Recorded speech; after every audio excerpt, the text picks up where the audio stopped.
Anong nangyari kay Lingling? Kamakailan lang ay nagbahagi ng isang video ang mama ni Aya kung saan papunta sila sa isang vet clinic upang ipa-check up ang pusa ng Bini na si Lingling. Naibahagi nito na parang matamlay at balisa ang pusa ng Bini na para bang may iniinda itong sakit. Sa kanikan din.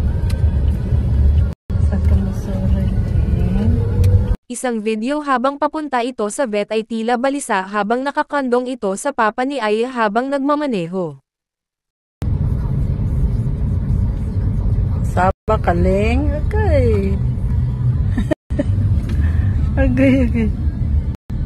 Asa na siya paingon?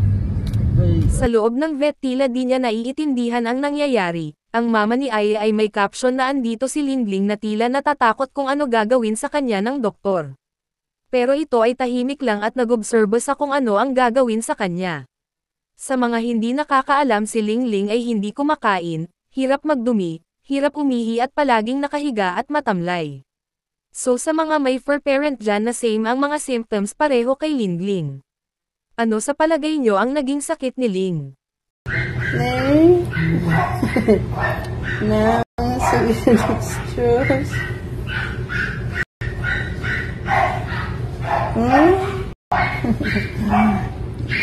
Sa mga sumunod na pangyayari nagbigay na ng update ang mama ni Aya na hindi nga daw naging maganda ang naging resulta ng x-ray nito kaya kailangan niyang ma-confine sa vet for some series of procedures. Habang binibidyohan si Lingling tila matamlay at malungkot ang mga mata nito. Habang siya ay nakadextrose sa kaliwang kamay. Saad pa ng nanay ni Aya sa caption na sanay maging cooperative ito sa doktor para makauwi agad ito sa kanila. At nagiging nonchalant na nga rin ito dahil sa kanyang nadaramang sakit.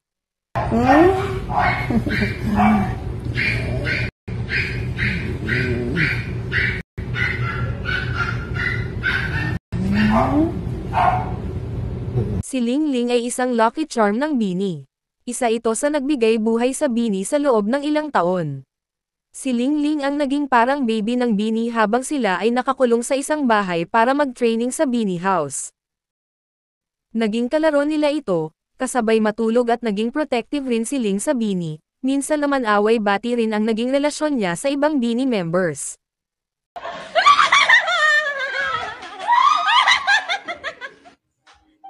Napulot siya ni Aya sa UP habang siya ay nagja-jogging at kinupkop.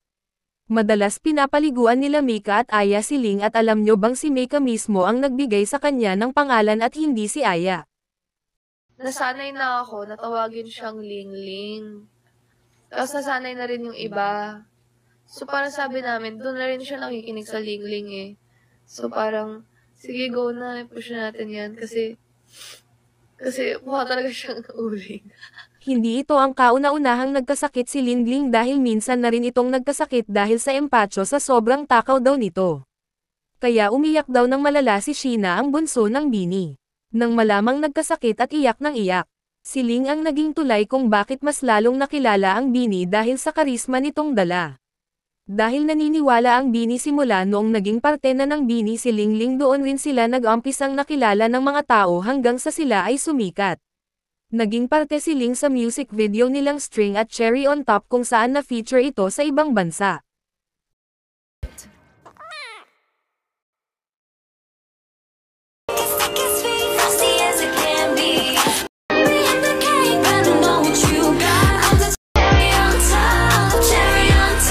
Kung umabot ka man dito sa videong ito, anong ang nais mong sabihin kay Bini Lingling sa kanyang nararamdaman ngayon?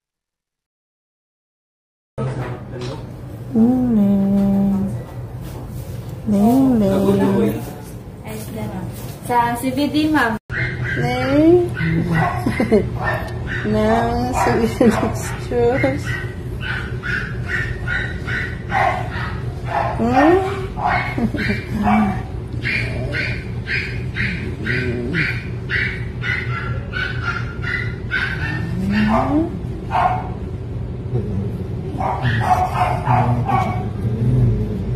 Kaliwangan.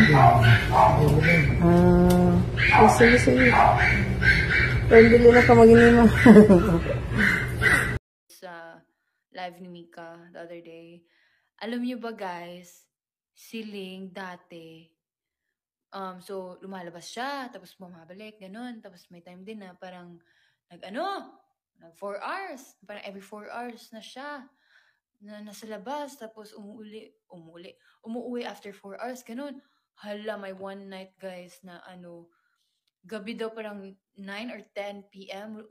lumabas si Ling kasi yung jowa niya na white cat is nasa labas, parang inaantay siya, ganon. So, si Ling kasi nag-wild siya, especially pag nakikita na niya yung jowa niya na cat, na white, sa labas. Kasi parang, I need to see my lover, ganon. So, ayun! Lumabas, kasi, sinabihan ko din yung parents ko, ba't niyo naman pinapalabas? Sabi nila kasi nag-wild daw talaga. As in, nag-wild na. Kaya siguro baka aggressive siya, kasi ayun. Tapos, nagka-climb siya sa windows, ganun, sa screen, window. Kaya pinapalabas nila. Kasi umuwi naman, di ba? Parang tao. Tapos, so, shocked. Kasi akala ko all this time, akala ko babae si Lingling. Hey boy pala. Hey boy, ganun pala siya. Hindi pala siya hey girl. Oh my God. Long pala siya. Hindi siya Lingling. Yes. Ka nakakagulat. Kaya siguro ang clingy niya sa akin. Kasi may crush pa. Kasi bang. Yeah. As in, pag-uwi ko, nung nalaman ko na lalaki pala si Lingling, pag-uwi ko, I had to check. Cute, but it's a boy. Yeah. So, feeling ko bagay din yung Lingling. Kasi yung Lingling! Joke lang. Kaya siguro hindi inakalang boy because ay, Lingling ka ba? Lingling ka ba? Lingling! Show yourself. Kami, Ling. Yes, Lingling. Ala, dapat masanay na ako him. Hindi na her. Kami, Ling.